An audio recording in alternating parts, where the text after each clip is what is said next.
আসসালামু আলাইকুম বন্ধুরা, কেমন আছেন? আশা করি ইনশাআল্লাহ ভালো আছেন। বিরোধী দলের নেতাদের কারাগারে পাঠাতে সরকার বেপরোয়া, ফখরুল সাহেব বলতেছেন। আপনারা একটু শুনেন।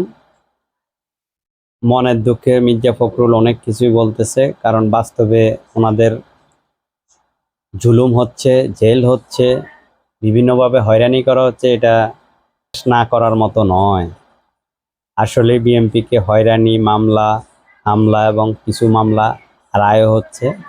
আমরা কিছু কিছু জায়গায় দেখছি, কিন্তু মামলাগুলা সব সাজানো হয়েছে। কিছু মাদক মামলা, কিছু বোমা মামলা, কিছু গাড়ি পোড়ার মামলা, সবই রায় করে ফেলতেছে, কিন্তু মামলাগুলা তো মূলত মিথ্যে মামলা। এটা সবাই জানে। তো মির্জা ফখরুল সাহেব কি বলবে এখন? উনি প্রতিদিনের সেম কথাগুলা বলে।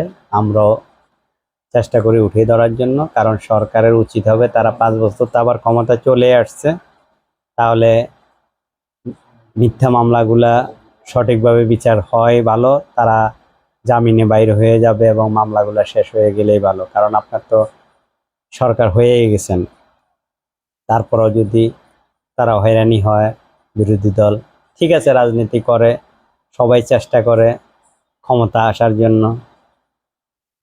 এখন তারা, তাদের ফ্যামিলি আছে, বাচ্চা আছে, তাদের তো কষ্ট। তো সরকারের উচিত হবে যারা নির্দোষ আছে তাদেরকে অতি বিলম্বে তাদেরকে একটু সুযোগ দিয়ে ছেড়ে দেওয়া হোক। এটা আমার ব্যক্তিগত মতামত। তো মির্জা ফখরুল ইসলাম আলমগীর কি বলতেছে আপনারা শুনেন। বিরোধী দলের নেতাকর্মীদের মিথ্যা মামলা কারাগারে পাঠাতে সরকার বেপরোয়া হয়ে উঠেছে বলে মন্তব্য করেছেন বিএনপির মহাসচিব মির্জা ফখরুল ইসলাম আলমগীর। বুধবার বিকেলে এক বিবৃতিতে তিনি এই মন্তব্য করেন। জাতীয় নির্বাহী কমিটির সহ স্বেচ্ছাসেবক বিষয়ক সম্পাদক আব্দুল কাদির ভূঁইয়া জুয়েল সহ 5 নেতার জামিনে নামঞ্জুর করে কারাগারে পাঠানোর ঘটনায় উদ্বেগ জানিয়ে এই বিবৃতি দেন তিনি। Subscribe, share, like, thank you. জামিন না দেওয়ার কারণে গেছিলেন মির্জা ফখরুল ইসলাম আলমগীর। এই 5 জন তো না, 64টা ডিস্ট্রিক্টে, তারপরে থানা হিসাব করলে প্রত্যেকটা থানা, জেলা, ইউনিয়ন, ওয়ার্ড ভিত্তিক হিসাব করলে অনেক বিএনপির নেতাকর্মী মামলা খেয়ে ঘুরতেছে রাস্তায় রাস্তায়। ফখরুল বলেন, ডামি ও একতরফা দ্বাদশ জাতীয় সংসদ নির্বাচনের মাধ্যমে রাষ্ট্র ক্ষমতা দখল করে দখলদার আওয়ামী লীগ শাসন গোষ্ঠী এখন বিএনপি এবং এর অঙ্গ ও সহযোগী সংগঠনের দলের নেতাকর্মীদের মিথ্যা মামলায় আজ্ঞাবহ আদালতকে দিয়ে সাজা প্রদান ও জামিন নামঞ্জুরের মাধ্যমে কারাগারে পাঠাতে বেপরোয়া হয়ে উঠেছে। তারই ধারাবাহিকতায় আব্দুল কাদির ভূঁইয়া জুয়েল সহ ঢাকা মহানগর দক্ষিণ বিএনপি হাজী শহীদুল ইসলাম বাবলু, বিএনপির নেতা হাজী সেলিম আহমেদ সালেম, রেজাউল রহমান রাজু, হাজী কুতুবুদ্দিন জামিন নামঞ্জুর করে কারাগারে প্রেরণ করা হয়েছে। অবৈধ আওয়ামী লীগ সরকারের এই ধরনের জুলুম বিরুদ্ধে রুখে দাঁড়াতে হবে। জনগণ সম্মিলিত শক্তির কাছে আওয়ামী লীগ ডামি সরকারকে হার মানতে হবে।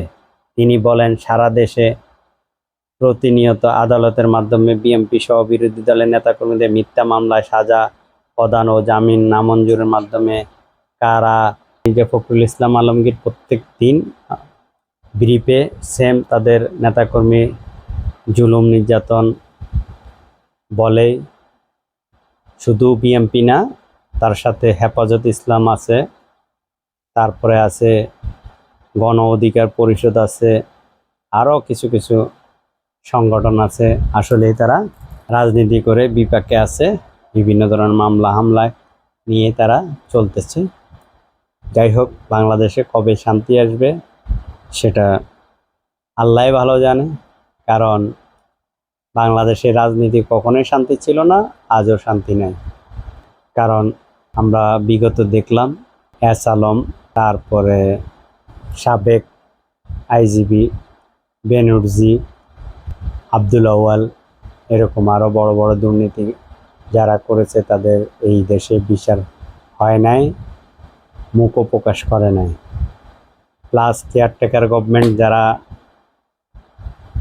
ঝামেলা করে গেছে তাদেরও বিচার এই বাংলাদেশে হয় নাই। তো আমরা সাধারণ যারা জনগণ আছে, যারা অরিজিনালি দুর্নীতিবাজ, যেরকম Banerjee Ahmed, IGP, SLM group, Abdul Awal মতো যারা আছে বড় বড় বিগ দুর্নীতিবাজ এবং কেয়ারটেকার গভর্নমেন্টের যারা সাবেক ছিল, তাদের কারোই বিচার হয়নি এই দেশে।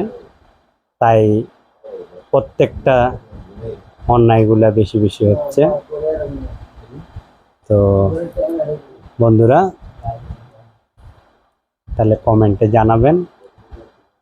আর যাদের দুবাইতে ফ্লাইট, তারা দুবাই চিন্তা ভাবনা করে টিকিট কাটবেন, যাতে আপনাদের হয়রানি না হতে হয়, বারবার ইমেল যোগাযোগ করে চেঞ্জ না করা লাগে। ধন্যবাদ। বিষয় জানাচ্ছি, হয়তোবা অনেকে জেনেও গেছেন, যে মরুভূমির দেশ দুবাই, সেই মরুভূমির দেশ দুবাইতে বন্যা হয়েছে, এবং যে বন্যা হয়েছে সেটা দুবাইয়ের আন্তর্জাতিক বিমানবন্দর পুরোটাই পানির নিচে। এতে করে বাংলাদেশের 9টি ফ্লাইট ঢাকা দুবাই স্থগিত হয়েছে। এটা একটা কিয়ামতের একটা অংশ বলা যায়, কারণ মরুভূমির দেশে এখন বৃষ্টি হচ্ছে অতিরিক্ত মাত্রায়, যেখানে একসময় বৃষ্টি হওয়াটাই ছিল কি কাল্পনিক। সংযুক্ত আরব আমিরাত ভয়াবহ বন্যা প্রভাবে দুবাই ও শারজা থেকে ঢাকামুখী 9টি ফ্লাইট স্থগিত করা হয়েছে। কামরুল ইসলাম বলেন, খারাপ আবহাওয়ার কারণে বুধবার পর্যন্ত দুবাই ও শারজা থেকে ঢাকামুখী 9টি ফ্লাইট যাত্রা স্থগিত করা হয়েছে। এরই মধ্যে বৃহস্পতিবার সকাল পর্যন্ত এয়ার অ্যারাবিয়া 5টি ফ্লাইট স্থগিত হয়েছে। এছাড়া এমিরেটস এয়ারলাইন্সের 2টি ফ্লাইট ও ফ্লাই দুবাই 2টি ফ্লাইট স্থগিত করা হয়। জানা গেছে, প্রবল বর্ষণে ডুবে গেছে আরব আমিরাতের দুবাই আন্তর্জাতিক বিমানবন্দর। ভারতীয় সংবাদ মাধ্যম হিন্দুস্তান টাইমস জানিয়েছেন, ভারত, পাকিস্তান, সৌদি আরব ও যুক্তরাজ্য সহ আরও অনেক দেশ ফ্লাইট বাতিলের ঘোষণা দিয়েছে দুবাই বিমানবন্দর। এতে বিপাকে পড়েছে বহু যাত্রী। দুবাই আন্তর্জাতিক বিমানবন্দর ওয়েবসাইটে বলা হয়েছে, গত মঙ্গলবার শতাধিক উড়োজাহাজ অবতরণের কথা ছিল বিশ্বের ব্যস্ততম এই বিমানবন্দরে, কিন্তু ঝড় বৃষ্টির কারণে তা বিঘ্ন হয়েছে। আর যেসব ফ্লাইট ছেড়ে যাওয়ার কথা ছিল সেগুলোও বুধবার সকালে পর্যন্ত স্থগিত করা হয়েছে। ঢাকা থেকে আরব আমিরাতের দুবাই নিয়মিত ফ্লাইট পরিচালনা করার বিমান বাংলাদেশ এয়ারলাইন্স তাদের বুধবার ফ্লাইটের যাত্রা সূচি পুনর্নির্ধারণ করেছেন। বিমানের সংযোগ বিভাগের মহাব্যবস্থাপক তাহেরা খন্দকার বলেন, বুধবার বিকেল 7:30টায় একটি ফ্লাইট দুবাই যাওয়ার কথা ছিল, কিন্তু আবহাওয়াজনিত সমস্যার কারণে এটি সময় পুনর্নির্ধারণ করা হয়েছে। নতুন সূচি অনুযায়ী এটি বুধবার দিবাগত রাতে 2টায় ছেড়ে যাবে, তবে এটি নির্ভর করছে পরিস্থিতির উপর। পরিবর্তিত পরিস্থিতির বিষয়ে রাতে জানা যাবে। এখনও নিশ্চিত না দুবাই এয়ারপোর্টে বিমান থামবে কিনা, কারণ বিমানবন্দরে যখন পানি উঠেছে তাহলে পানিগুলা নেমে যেতে হবে, তারপরে যদি কোনো সমস্যা থাকে পরীক্ষা নিরীক্ষার পরেই তো বিমান ল্যান্ড করবে। তো বন্ধুরা, যারা দুবাই যাওয়া যাত্রী আছেন, তারা আমার ভিডিওটা দেখলে একটু খেয়াল করে টিকিট বা ইয়ে করবেন। আর যারা অলরেডি জানেন তারা তো জানেনই। তো আমার কাছে অনেক ইয়ে লাগে যে আরব কান্ট্রির মতো একটা দেশ যেখানে বৃষ্টি হতো না এক সময়, আর এতই বৃষ্টি হয়েছে পুরা বিমানবন্দর ডুবে যাওয়া মানে চারটেখানি কথা। দুবাই ভবিষ্যতে হয়তোবা সবুজে ভরপুর হয়ে যাবে, কারণ বৃষ্টি যদি রীতিমতো হয় তাহলে তো অবশ্যই মরুভূমির দেশে সবুজের বাগিচা হবে। একটু সাবস্ক্রাইব, লাইক, শেয়ার।